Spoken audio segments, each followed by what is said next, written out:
Hari itu saya ada pergi ke Litak Hobby Center yang terletak di Dipal Cyberjaya. Kedai ini terkenal dengan penjualan beraneka jenis model kit Gunpla, Pokemon, Digimon dan lain-lain lagi. Dengan baki cuti tahunan yang ada, jadi saya singgahlah Litak ni untuk beli satu model kit. Hari ni kita nak main pasar-pasar dan color model kit Gunpla. Untuk perwarnaan, saya guna marker metalik jenama Steady. Baru dah Steady. Ini adalah model kit yang saya beli. Ini adalah Gundam ataupun Mobile Suit jenis SD. Nama model kit yang saya beli ni Yuan Shun Zua. Tak tahu betul ke tak saya sebut tu.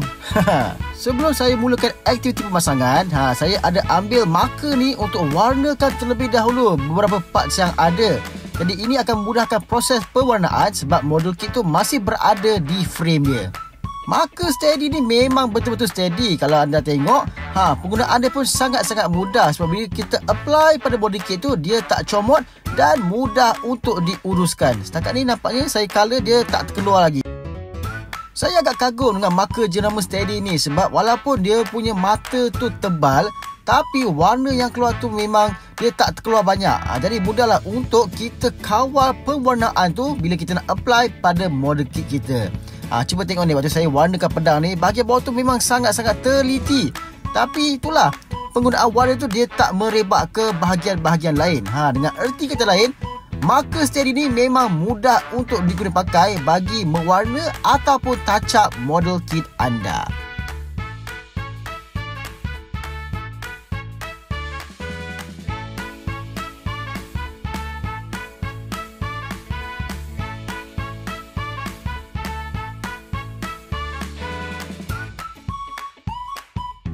Untuk video kali ini, marker yang saya guna adalah versi metalik. Jadi dia akan menambah efek metalik pada model kit saya ni.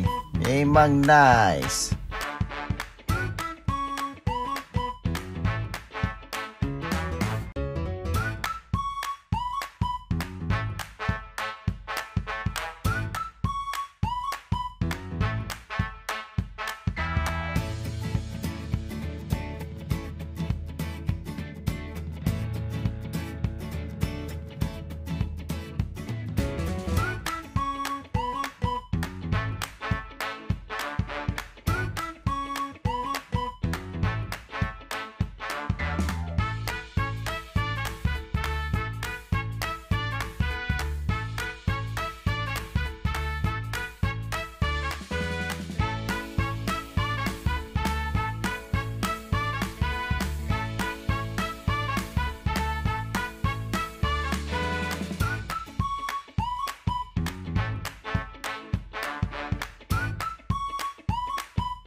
Akhirnya, setelah hampir 20 minit ke 30 minit, inilah hasilnya.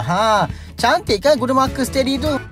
Marker metalik tu secara tak langsung telah menaikkan lagi detailing pada model kit ini. Dan yang paling menariknya, dia tak ambil masa yang banyak pun dan sangat-sangat mudah untuk digunakan pakai.